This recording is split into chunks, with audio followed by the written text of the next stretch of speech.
ఆయన వచ్చిన ఆయన రమేష్ బాబు ఆయన దళిత బంధువు పొందిండు, ప్లస్ అక్కడ వాళ్ళ భార్య అంగన్వాడి అన్ని రకాల లబ్ధి ఉంది. మళ్ళీ ఇవతలకు వస్తారు, మళ్ళీ ఇక్కడ పనిచేసిన కార్యకర్తలు ఎప్పుడు లబ్ధి పొందాలి, ఎట్లా బాగుపడాలి సవాల్ చేస్తున్నామన్నా. ఒకవేళ నువ్వు 5 లక్షలు తీసుకోలేదు అంటే మా గాంధీనగర్లోనే హనుమాన్ల గుడి ఉంటుంది, హనుమాన్ టెంపుల్ ఉంటుంది. పచ్చి బట్టలతో మేమందరం నాది ఎంతమంది ఉన్న కార్యకర్తలు అందరం పచ్చి బట్టలతో వస్తాము. ఆయనకు నిజంగా 5 లక్షలు తీసుకోలేదంటే పచ్చి బట్టలతో రమ్మనండి. కొంతమంది అవినీతికి పాల్పడ్డ నాయకులను, బీఆర్ఎస్ నుంచి వచ్చిన నాయకులను తీసుకోవడం, కోఆప్షన్ మెంబర్ ఇవ్వడం జరిగింది. ఈడ కూడా మేము కష్టం చేసి దున్ని దుక్కి చేసి పంటను రెడీ చేస్తే ఓడ వచ్చి తీసుకొని పోతున్నాడు. మాకు చాలా బాధ. ఇప్పుడు ఆయన వచ్చి ఇక్కడ వచ్చి మేము ఏదో పొడి చేస్తా, నాకు ఏదో పెద్ద క్యాడర్ ఉంది అని నాకు కోఆప్షన్ ఇచ్చిన చెప్పడం మాత్రం సమంజసం కాదు. సొంత పార్టీలోనే ఒక వ్యతిరేక గలం వినిపిస్తే పార్టీ డ్యామేజ్ అయ్యే అవకాశాలు ఉంటాయి. అవసరం అయితే నా పదవి కూడా రాజీనామా చేయడానికి సిద్ధం. ఎందుకు ఇంకా లోకల్ లీడర్లకు ఏదైతే చెప్తేనో వాళ్ళు కరెక్ట్ రేవంత్ నాకు సమాచారం చేరవేయలేదన్నది మాత్రం 100% డైరెక్ట్ పోయి ఇక్కడ ఉన్న మండల్ ప్రెసిడెంట్ ప్రశాంత్ గారికి, ఇప్పుడున్న చైర్మన్ గారికి ఒక లెటర్ ఇవ్వడం జరిగింది. కార్యకర్తలు కానీ రేవంత్ రెడ్డి గారి కోసం పనిచేసిన వాళ్ళు మాత్రం చాలా తీవ్రమైన నిరాశలో ఉన్నారు. ఇది ఎక్కడికి దారి తీస్తుందో కూడా మాకు తెలియడం లేదు. అక్కడ 5 లక్షలు తీసుకున్నాడు, నామినేషన్ విత్డ్రా చేసుకున్నాడు.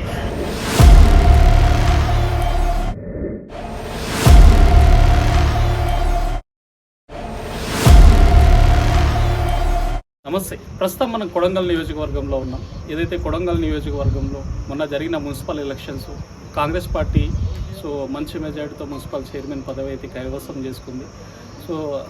నిన్న మొన్న ఏదైతే మున్సిపల్ కోఆప్షన్ మెంబర్స్ అయితే నలుగురిని అయితే నామినేషన్ ఏకగ్రీవంగా చేసుకోవడం జరిగింది.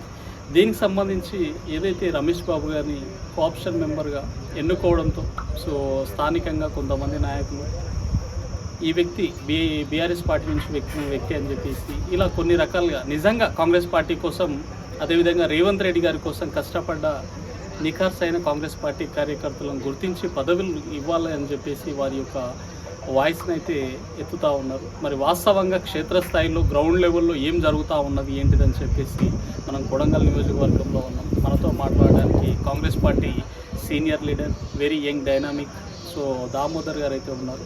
వారి మాటల్లోనే మరి వారు అసంతృప్తికి లోనవ్వడమా, మరి ఎందుకు అసలు ఏం కోరుకుంటా ఉన్నారు, వారు వాస్తవంగా ఎందుకు వ్యతిరేకిస్తూ ఉన్నారు, ఇలా పలు అంశాలపై వారితో మనం మాట్లాడే ప్రయత్నం అయితే ఇది. నమస్తే బ్రదర్. మొదటగా మాట్లాడుతుంటే నిన్న మొన్న జరుగుతున్న పరిణామాలు చూస్తాం. ఏదైతే కోఆప్షన్ మెంబర్స్ ఏకగ్రీవం కన్నా మీ యొక్క వాయిస్ని అయితే ప్రశ్నించడం జరిగింది. మరి ఎందుకు అంటే ఉన్న పార్టీ సొంత పార్టీ వ్యక్తులని ఎందుకు మీరు వ్యతిరేకిస్తాము? సొంత పార్టీ అని ఏం కాదన్నా. ఇప్పుడు 2009 నుంచి గాంధీనగర్కు ప్రత్యేకంగా సంబంధించి 12th వార్డుకి సంబంధించి దాదాపు 100 మంది యువకులు గట్టిగా పనిచేసి ఇప్పుడు 2009 స్టిల్ ఇప్పటి వరకు 2009 నుంచి 2020 వరకు రేవంత్ రెడ్డి గారి గురించి గట్టిగా పనిచేసిన కార్యకర్తలు.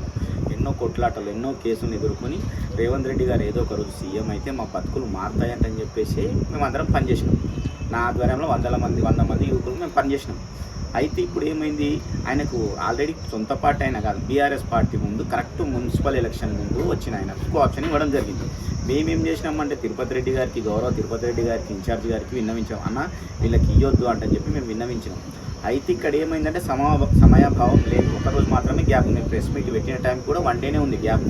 మేము ఎంత వ్యతిరేకించినా కానీ కొంతమంది అవినీతికి పాల్పడ్డ నాయకులను, బీఆర్ఎస్ నుంచి వచ్చిన నాయకులను తీసుకోవడం, కోఆప్షన్ మెంబర్ ఇవ్వడం జరిగింది.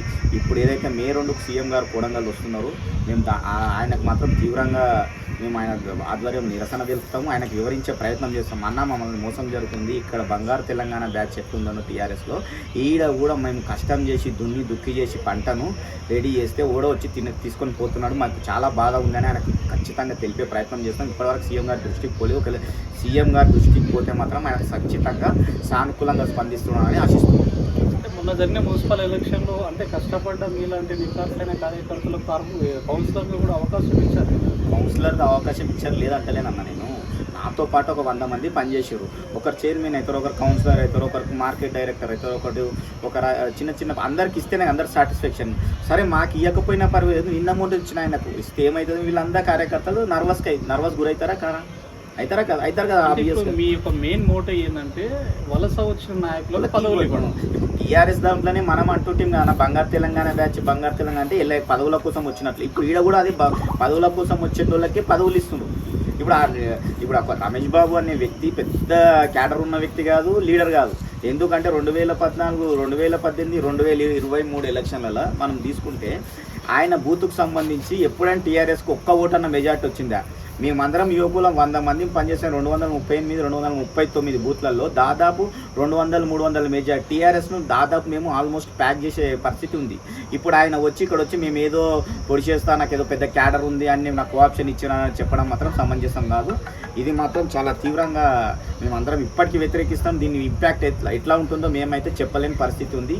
కార్యకర్తలు కానీ రేవంత్ రెడ్డి గారి కోసం పనిచేసిన వాళ్ళు మాత్రం చాలా తీవ్రమైన నిరాశలో ఉన్నారు. ఇది ఎక్కడికి దారి తీస్తుందో కూడా మాకు తెలియడం లేదు. సో మీరు అంటే సొంత పార్టీలోనే ఒక వ్యతిరేక గలం వినిపిస్తే పార్టీ డ్యామేజ్ అయ్యే అవకాశాలు ఉంటాయి కదా. ఇది మేము రిక్వెస్ట్ చేస్తున్నాం అన్న, మేము వ్యతిరేకిస్తలేము. మా బాధ ఇంకెవరికి చెప్పుకోవాలి? మేము సీఎం గారికే కదా చెప్పుకోవాలి. ఎవరైనప్పుడు ఇక్కడ లోకల్ లీడర్స్ ఎవరైనప్పుడు మేము సీఎం గారికే చెప్పాలి. ఇక సీఎం గారు మమ్మల్ని ఎందుకంటే సీఎం గారి కోసం ఆయన 2009 నుంచి ఎమ్మెల్యే అవుతాడో మంత్రి అవుతాడో ఊహించకుండా ఆయన వెన్నంటి ఉన్నాం. ఆయన కోసం మేము గట్టిగా పనిచేసినాం. అట్లా పనిచేసినాం కాబట్టి మేము ఇంత గట్టిగా అడుగుతున్నాం. నాకు తెలిసి 2009 నుంచి 2020 వరకు పనిచేసిన మొత్తం నియోజకవర్గంలో ఒక 50 మంది కార్యకర్తలు కూడా మేము చాలా సీనియర్. ఆయన మేము అడగడంలో తప్పేముంది? కొంతమంది అంటారు పార్టీ వ్యతిరేకం ఎట్లయితే మా ఆయనను మేము అడుగుకుంటున్నాము. ఆల్రెడీ చెప్పే గలం చెప్తున్నాము. ఇప్పుడు మాకు ఆయన చాలా బిజీ ఉంటాడు కాబట్టి సరే సోషల్ మీడియా ద్వారా పోతే మా బాధ తెలుస్తుందేమో. అరే వీళ్ళు ఇంత కష్టపడరు కదా, వీళ్ళకి ఏం నష్టం జరుగుతుందంటని చెప్పి మీ ద్వారానో ఇంకెవరి ద్వారానో విని అరే పిలిపించి మాట్లాడితే మా బాధ చెప్పుకుంటాం. ఇట్లా అన్యాయం జరగొద్దన్న కార్యక్రమం నిన్న మొన్న వచ్చిన వాళ్ళకి అక్కడ ఆయన రమేష్ బాబు ఆయన దళిత బంధువు ఉందిండు, ప్లస్ అక్కడ వాళ్ళ భార్య అంగన్వాడి అన్ని రకాల లబ్ధి ఉంది. మళ్ళీ ఇవతలకి వస్తారు. మళ్ళీ ఇక్కడ పనిచేసిన కార్యకర్తలు ఎప్పుడు లబ్ధి పొందాలి? ఎట్లా బాగుపడాలి? వాళ్ళు ఎట్లా బాగుపడాలి అన్న? అక్కడ వాళ్ళే ఇక్కడ వస్తారు. ఎక్కడ తిరిగి వాళ్ళు లాభపడుతున్నారు. మధ్యలో ఉన్న కార్యకర్తలు లోకున్న కార్యకర్తలు ఏదన్నా ఆశిస్తారు కదా జనరల్ గారే. మేము పని చేసినాం, సీఎం అయిండు, మాకు ఏదన్నా బతుకు బాగుపడుతుందంటే ఇప్పుడు వాళ్ళు వచ్చి కాకి గద్దల్లాకి ఎత్తుకొని పోతే పదవులు, మరి మేమేం చేయాలి అనేది వీళ్ళ బాధ. నాకు ఒక్కరికి వచ్చిందంటే నేను ఒక్కరిని కాదు కదా, నాతో పాటు 100 మంది కార్యకర్తలు ఉన్నారు. వాళ్ళని నేనేం చేయాలి? సో వారందరి తరఫున మీ యొక్క ఇప్పుడు నేను అది కూడా చెప్తాను, అవసరం అయితే నా పదవి కూడా రాజీనామా చేయడానికి సిద్ధం. ఎందుకంటే కష్టపడ్డ నా ఇంటి ఉన్న కార్యకర్తలు కాదు, వీళ్ళందరం కలిసి రేవంత్ రెడ్డి గారి కోసం సీఎం అవ్వాలనే ఆశతోటి మేము పనిచేసినాం. సీఎం అయిండు, మేము బతుకులు మారితే పర్వాలేదు, మారకుండా ఇంకా హీనంగా అయితుంటే మాత్రం మేము భరించలేకపోతున్నాం. చాలా నిరాశ నిస్పృహలో ఉన్నారన్న కార్యకర్తలు అయితే. అంటే దాదాపు మీరు రేవంత్ రెడ్డి గారు 2008-9 కాన్స్టిట్యున్సీకి వచ్చినప్పటి నుంచి స్టిల్ టుడే వరకు కూడా ఆయన ఏ పార్టీలో ఉంటే సో ఒక రేవంత్ రెడ్డికి విధేయుడిగా అయితే పనిచేసుకుంటూ. మరి అటువంటి మీలాంటి నిఖార్స్ అయిన కాంగ్రెస్ పార్టీ కార్యకర్తలను పార్టీ ఇట్లా అంటే కొంచెం చిన్న చూపు చూడడం, అంటే వేరే పార్టీలో ఉన్న వ్యక్తులకు పదవులు ఇవ్వడం అనేది ఏ విధంగా చూడాలి? ఎందుకు అట్లా చేస్తుంది అనుకోవాలి? స్థానికంగా నాయకులకు అధినాయకత్వానికి మధ్య కోఆర్డినేషన్ కరెక్ట్ లేదా, లేక ఏంది? కోఆర్డినేషన్ కొంచెం మిస్ అవుతుందని యాక్చువల్గా ఏముంది, సీఎం గారి దృష్టికి ఇది వెళ్ళలేదు. ఒకవేళ సీఎం గారి దృష్టికి వెళ్తే 100% ఆపుతుండే ఆయన. ఎందుకంటే కష్టపడ్డ కార్యకర్త ఆయన కూడా ఒక కింది స్థాయిని జెడ్పీటీసీ నుంచి వచ్చింది కాబట్టి మా బాధ తెలుసు. మేము ఎన్నోసార్లు చాలా ఫ్రీగా మాట్లాడుకున్నాం మేము అందరం కార్యకర్తలం కానీ రేవంత్ అన్నతో. మాకు ఆ కోఆర్డినేషన్ మంచిగా ఉంది. కాకపోతే ఇక్కడ లోకల్ లీడర్లకు ఏదైతే చెప్తేనో వాళ్ళు కరెక్ట్ రేవంత్ అన్నకు సమాచారం చేరవేయలేదన్నది మాత్రం 100% కరెక్ట్. ఇప్పటికి కూడా మించింది ఏం లేదు అన్న. మేము 100% ఈ సోషల్ మీడియా ద్వారా అన్న మమ్మల్ని చూడండి, మా బాధ వినండి, ఇక్కడ ఉన్న కార్యకర్తలను పట్టించుకోవడానికి మాత్రం చాలా పెద్ద ఎత్తున ఇప్పుడు మే 2 తారీఖు వస్తే అన్నకు మాత్రం వివరించే ప్రయత్నం చేస్తాం. కానీ ఎడల రేవంత్ అన్న ఇంకా మేము అడుకోం. ఎందుకంటే మాకు ఆ ర్యాపో ఉంది రేవంత్ అన్న దగ్గర. ఎందుకంటే దాదాపు 18 సంవత్సరాల రిలేషన్. ఈ రిలేషన్లో మేము ఏమైనా చెప్పుకోగలుగుతాం. ఆయన సీఎం కాబట్టి కొద్దిగా ఆయనకు టైము మాకు ఇవ్వలేకపోవచ్చు, ఏదైనా సమయభావం లేకపోవడం వల్ల. కానీ నెక్స్ట్ టైం మాత్రం ఇప్పుడు అపాయింట్మెంట్ ఇచ్చినప్పుడు మాత్రం ఖచ్చితంగా మా బాధలు వివరించే ప్రయత్నం చేస్తాము. 100% మాకున్న కష్టాలను తెలియజేస్తామన్న.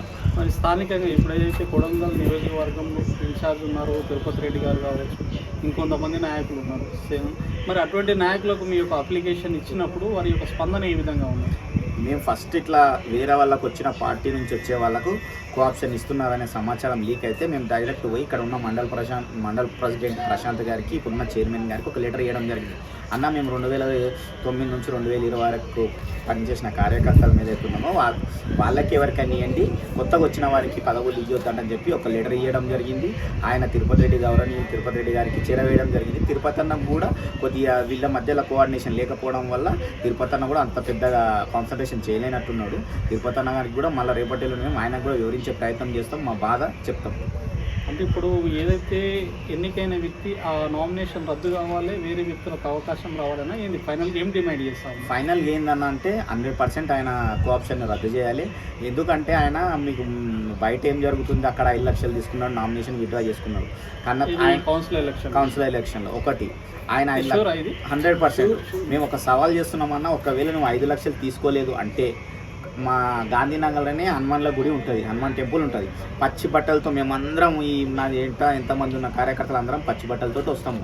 ఆయనకు నిజంగా 5 లక్షలు తీసుకోలేదంటే పచ్చి బట్టలతో రమ్మనండి. 5 లక్షలు నేను తీసుకోలేదు, నేను ఎలాంటి పదవులు ఆశించి రాలేదు, మీ పార్టీలకని రమ్మనండి, మేము కూడా స్వాగతిస్తాం, మేము కూడా పూలమాలలు వేసి సత్కరిస్తాం. ఆయన ఈ సవాల్కి ఆయన సిద్ధంగా ఉన్నాడేమో మీరు అడగండి. సో పబ్లిక్గా సవాల్ విసురుతా ఉన్నారు. 100% ఛానల్ ద్వారా మీరు ఇస్తున్న కష్టపడ్డ కార్యకర్తల పొట్టగొట్టనికి వచ్చిన వ్యక్తి ఆయన ఒకవేళ 5 లక్షలు తీసుకోకపోతే, దళిత బంధు తీసుకోకపోతే, అక్కడ లబ్ధి పొందకపోతే, యువతల లబ్ధి పొందడానికి వచ్చింది అనుకుంటే హనుమాన్ల కట్టకాడికి రమ్మను, పచ్చి బట్టలతో రమ్మను. ఎవరు ఏందో తెలిసిపోతుంది, ఎవరు నిజాయితీ వ్యక్తులు, ఎవరు రేవంత్ రెడ్డి గారి కోసం పనిచేసిన వ్యక్తులు, ఎవరు పదవులు ఆశించి వస్తున్నారో మనకు క్లియర్గా అర్థమైపోతుంది. ఆయన వస్తాడేమో అడగండి. సో ఇదేదో ఆషామాషి వదిలే ప్రసక్తి అయితే లేదు. 100% అన్న ఆషామాషికి వదిలేము. ఎందుకంటే మేము రేవంత్ రెడ్డి గారికి ఉన్న నియోజకవర్గం ఉన్న కార్యకర్తలు, ముఖ్య కార్యకర్తల్లో, అందులో సీనియర్ ఉన్న కార్యకర్తల్లో దాదాపు ఒక 50-60 మందికి ఉంటే మేము అందరం దాంట్లో ఉన్నోళ్ళమే. మేము ధైర్యంగా ఇంత ప్రెస్ మీట్ ఇవ్వగలిగి మేము చెప్పగలుగుతున్నామంటే మా బాధ రేవంత్ అన్నకు తెలియదు. మా లాంటి వాళ్ళకి 2009 నుంచి పనిచేసిన వాళ్ళకి ఇట్లా జరుగుతుందంటే ఎక్కడ ఏం ప్రాబ్లం అవుతుందో ఆయన గుర్తించాలని మేము కోరుకుంటున్నాం. మాకు గుర్తిస్తే వెనకాల ఉన్న కార్యకర్తలు అరే పర్వాలేదు అన్న వాళ్ళని గుర్తించి ఏదో ఒకటి సర్ది చెప్పి మళ్ళీ సమస్యను కుదిరిస్తాడులే అనే ఆలోచనతోనే ఉన్నాం. పనిచేస్తూ ఉన్నాం. ఆ తర్వాత రేవంత్ రెడ్డి గారు కూడా టికెట్ ఇవ్వడం జరిగింది, చంద్రబాబు నాయుడు అప్పటి నుంచి కూడా రేవంత్ అన్న వెంబడే పనిచేస్తూ ఉన్నాము. మధ్యలో రేవంత్ అన్న గారు కాంగ్రెస్ పార్టీలో జాయిన్ అవ్వడం వల్ల ఆయన వెంబడే మేము ఉన్నాము. పార్టీ కోసం, రేవంత్ అన్న కోసం అహర్నిశలు పనిచేస్తూ ఉన్నాం. సో మరి పార్టీ కోసం ఎంత కష్టపడ్డా మిమ్మల్ని పార్టీ ఇక్కడ ఉన్న స్థానిక నాయకత్వం పట్టించుకుంటున్నట్టు కనిపిస్తుంది పెద్దగా. సో మరి అంటే రాబోయే కాలంలో ఇంకేదైనా పదవులు ఇవ్వాలని పార్టీ అనుకుంటున్నదేమో కదా? ఇవ్వాలనుకున్నప్పుడు మాకు క్లియర్గా చెప్పాలి, అది ఏ విషయం అనేది క్లియర్గా చెప్పాలి కదా సార్.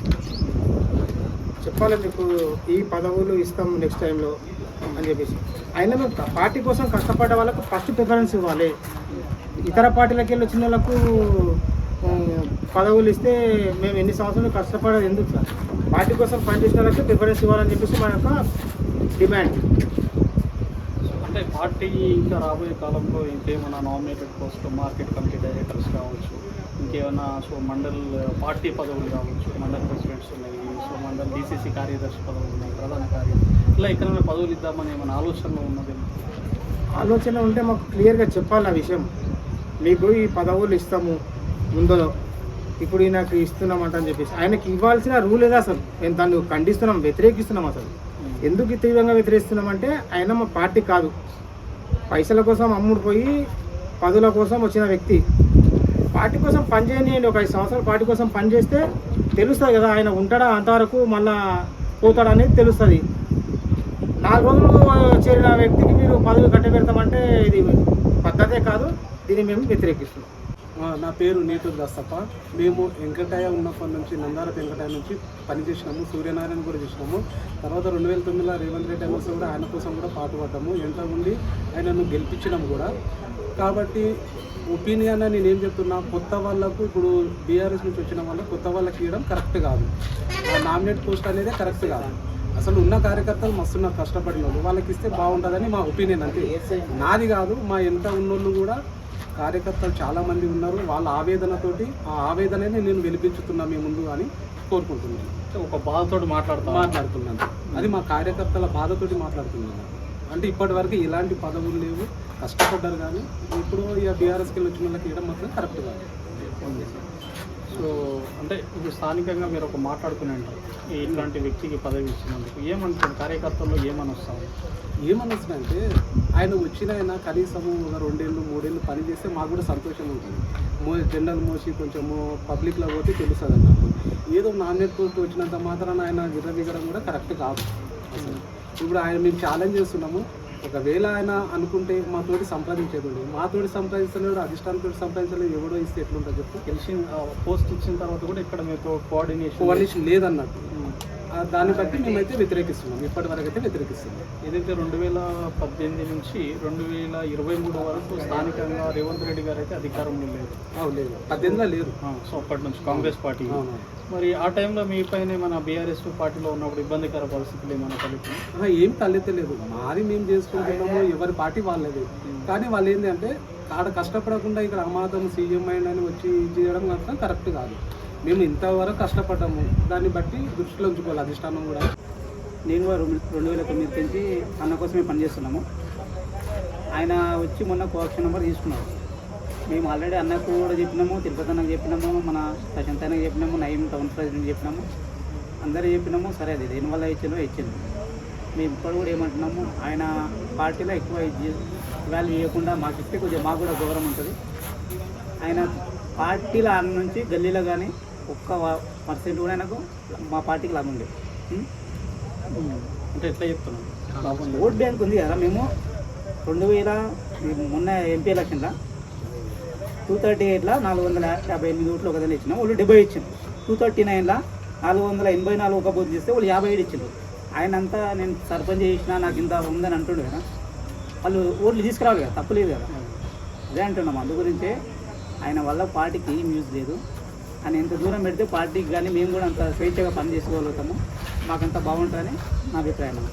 సో ఓటు బ్యాంక్ లేని వ్యక్తిని తీసుకొచ్చి ఇలా ఓటున మిమ్మల్ని అవమానపరుస్తున్నట్టు అనిపిస్తాం. వచ్చినట్టు అయిపోయింది కూడా, ఆల్రెడీ అయిపోయినట్టు. ఇంకా దాని గురించి ఇకపైన ఇవ్వద్దు ఆయన వాల్యూషన్ అని అందరు మాతో పడారు. 100 మంది ఉండి పోరాలు, వాళ్ళు చెప్పుకోలేని పరిస్థితి మాకుంది. ఆప్షన్ నెంబర్ కూడా రద్దు చేసినా మాకేం అభ్యంతరం లేదు. మేము ఇప్పుడు అది ఎప్పుడైనా వ్యతిరేకిస్తామని అదే మా డిసైడ్ అని.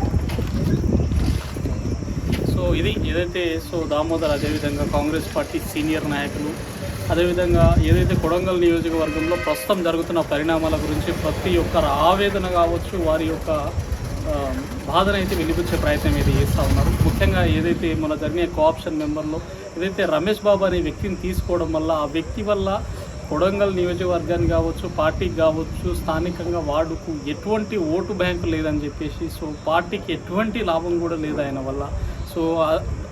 ఆ లాభం లేకపోగా ఏదైతే పార్టీ కోసం, అదేవిధంగా రేవంత్ రెడ్డి గారి కోసం పనిచేసిన నిఖార్సైన కార్యకర్తలకైతే అవమానకరంగా, అంటే కొంచెం ఇబ్బందికర పరిస్థితులు అయితే తలెత్తుతూ ఉన్నాయని చెప్పేసి పార్టీ ఇప్పటికైనా పార్టీ కోసం కష్టపడ్డ నిఖార్సైన వ్యక్తులను గుర్తించి ఇప్పుడు ప్రస్తుతం ఉన్న రమేష్ బాబు అనే వ్యక్తిని వెంబడే పార్టీ నుంచి సస్పెండ్ కావచ్చు, ఆ పదవి నుంచి రద్దు చేసి పార్టీ కోసం కష్టపడ్డ మాలాంటి కార్యకర్తలకు పదవులు అయితే ఇవ్వాలని చెప్పేసి, ఈ యొక్క పదవే కాదు ఇంకా నెక్స్ట్ కొడంగల్ నియోజకవర్గంలో జరగబోయే నామినేటెడ్ పోస్టులు కావచ్చు, రాజ్యాంగ పదవులు కావచ్చు, పార్టీ కోసం కష్టపడ్డ వ్యక్తులకు మాత్రమే ఇవ్వాలని చెప్పేసి వారు పెద్ద ఎత్తున ఇక్కడ వ్యక్తులు కొంతమంది ఉండొచ్చు కానీ వారి యొక్క వేదన అనేది కొడంగల్ నియోజకవర్గంలో పార్టీ కోసం పనిచేసిన కొన్ని వందల వేల మంది యొక్క మనోగతాన్ని వాళ్ళైతే బహిర్గతం చేసే ప్రయత్నం అయితే చేస్తూ ఉన్నారు. కాబట్టి ఒకసారి ఏదైతే స్థానిక నాయకత్వం కావచ్చు, అధిష్టానం దీనిపైన ఒకసారి ఫోకస్ చేసి నిజమైన వ్యక్తులు ఎవరు, నిఖార్సైన వ్యక్తులు ఎవరు, పార్టీ కోసం పనిచేసిన వ్యక్తులు